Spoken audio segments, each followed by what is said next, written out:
Welcome to Madrid, my hometown and one of the most vibrant cities in Spain, where you can find world-class food, the biggest royal palace in Europe, and plenty of charming neighborhoods and streets. In this video, we're gonna help you plan the perfect trip to Madrid, and that includes the best areas to stay, the things you cannot miss, and even where to find the best local food. And since I was born and raised here, we're not just showing you the touristic highlights, we're also sharing hidden spots and places that locals actually love. So let's get started. Let's get started with when to visit Madrid. This is a beautiful city and you can really come here the 12 months of the year. However, there are 4 months in specific that I don't necessarily recommend you to come. And those are January and February, simply because it's way too cold and you're probably gonna get rained on. And the other two are surprisingly July and August. It is way too hot during these months. The city is a bit of a ghost town, not many people around, and there's other months where you can probably get a much better vibe in the city. Now let's move on to where to stay. There is a large range of neighborhoods that are beautiful and each have kind of their own vibe, but when choosing where to stay, it's obviously really important to stay centrally located so you can easily get to all the touristic spots. In particular, we're gonna tell you 4 neighborhoods that are centrally located, each have a different style so that you can choose what your vibe is. By the way, we definitely recommend you to have internet during your trip to Madrid because it will not only help you get around much more easily, but also help you translate anything you need to. We use Holofly whenever we travel because they provide you with an eSIM that you can purchase in your home country and it will activate as soon as you land. The best part is that Holofly provides you with unlimited data, which means you can use your phone during your entire trip, you can upload videos, and you can even hotspot to your friends or other devices if you need internet on the go. It's super easy to use. All you have to do is go to the Holofly website or app, find your destination, select the dates in which you're traveling, and purchase your eSIM. You'll receive a super easy and detailed step-by-step guide of how to install your eSIM on your phone. And as soon as you land in Madrid, you'll be able to activate it and start leveraging from unlimited data right away. Don't forget to use our promo code NAVATravels to get 5% off your next eSIM with Holofly, and trust us, it's going to make your trip to Madrid so much easier. Now, let's continue with the best places to stay. The first area is called Barrio de las Letras. This is the literary neighborhood in the old town of Madrid. Here you can find some of the most amazing restaurants, so if you're a foodie, this area is for you. You can also find a lot of theater spots and it's really well located because you can walk to places like the Royal Palace and the Cathedral in Madrid. Then you have Salamanca. This is not like the other touristic areas of Madrid. This is an upscale neighborhood. This is where you find luxury dining, luxury shopping. You're very closely located to the Retiro Park and Cibeles and the museums.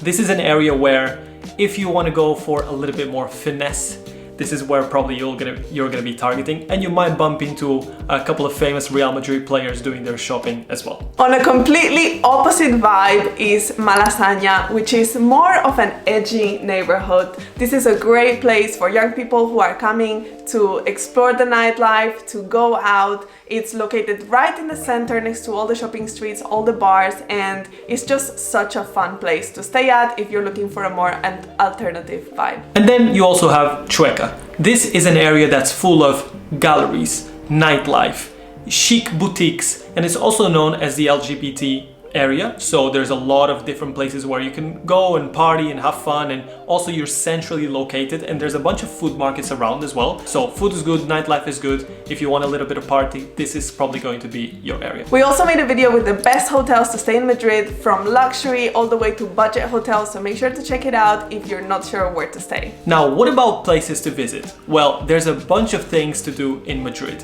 but here are top things that you cannot miss. First is the Royal Palace. This is a grande palace. There's going to be a queue, so if you're interested in going in, make sure to buy your tickets online. They cost 20 euros per person. I know, it's a little bit pricey, but the interior is lavish. The location is central.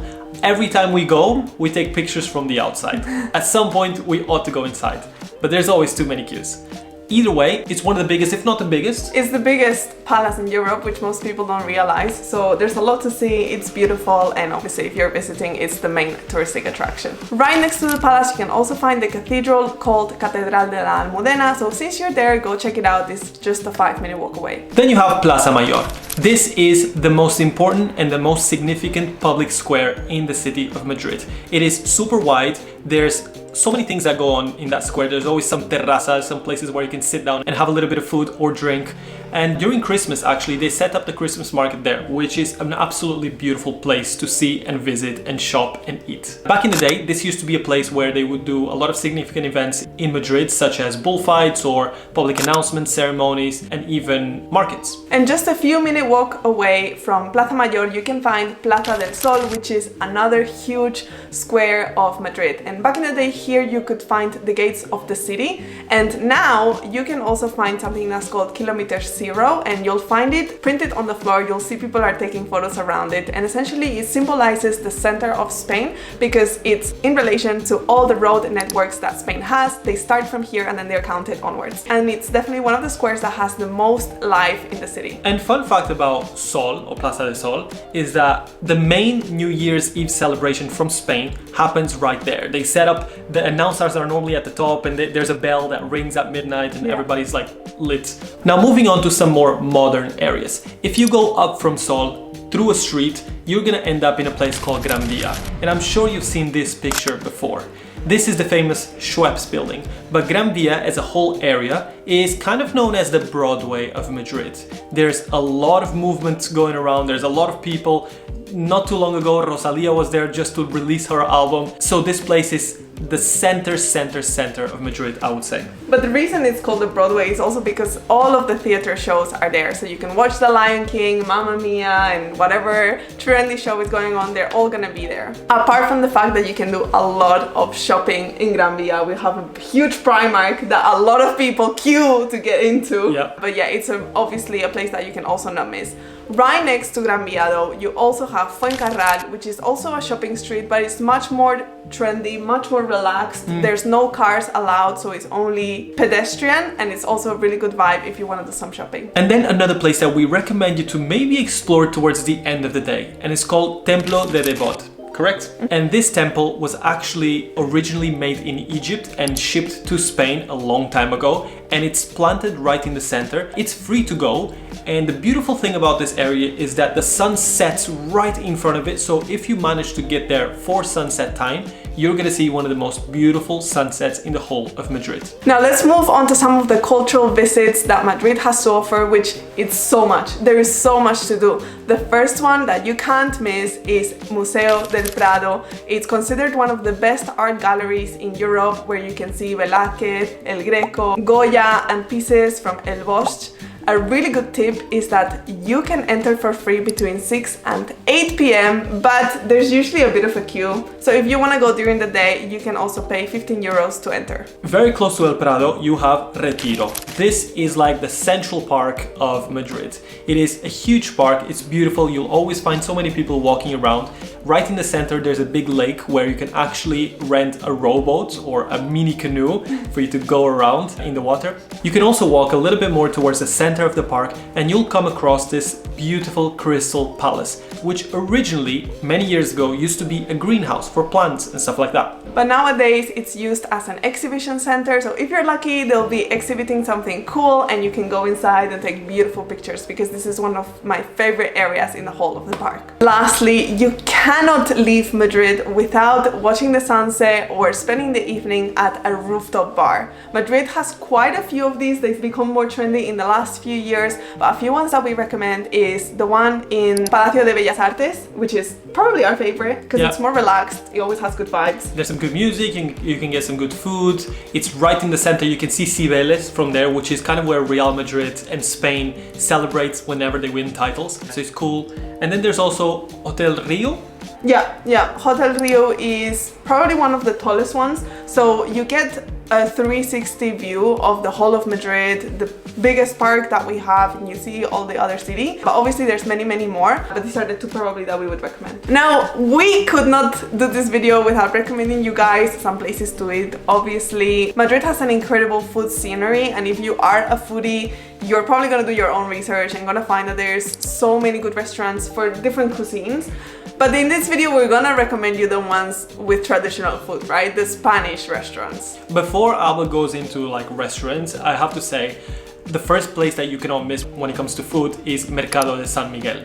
This is right in the center of Madrid. It's walking distance from Plaza Mayor, from Sol, from Gran Via. And yes, admittedly, it's a little bit too touristic, but the food there, nonetheless, is excellent. I love it every time I go, but hey, I'm not from Madrid, so I'll let you be the judge. In terms of restaurants, I have to recommend you guys this place that is in Chueca that's called El Búho or La Búa. And the reason there's two is because they have two restaurants, one in front of the other, and you cannot reserve, you have to go and queue. But essentially the reason I recommend it is they have some of the most delicious tortilla de patata, croquetas. I mean, you'll find here all of the traditional Spanish and Madrid food. So take it from someone who's from here, this is a good place to try it. Another place I recommend is called Taberna La Carmencita, and it's the second oldest restaurant in the city. So you can imagine that it has really traditional food. The reason I love this place is that the menu and the meals that they provide are truly food from Madrid, like Madrileña cooking, the type of stuff that my grandma would do, and you'll notice that it's very different to what you're served in other restaurants, so I highly recommend it. In general, finding a place that's called a taberna is where you know the good food will be at, because it's more traditional and it's like kind of like an older establishment. And one of the things that we always recommend you to try is bocadillo de calamar. This is like a sandwich with fried, like it's squid. It's technically squid or some sort of seafood. How do you say calamar? Squid, no? Yeah, squid, because calamar games, squid games. Ching!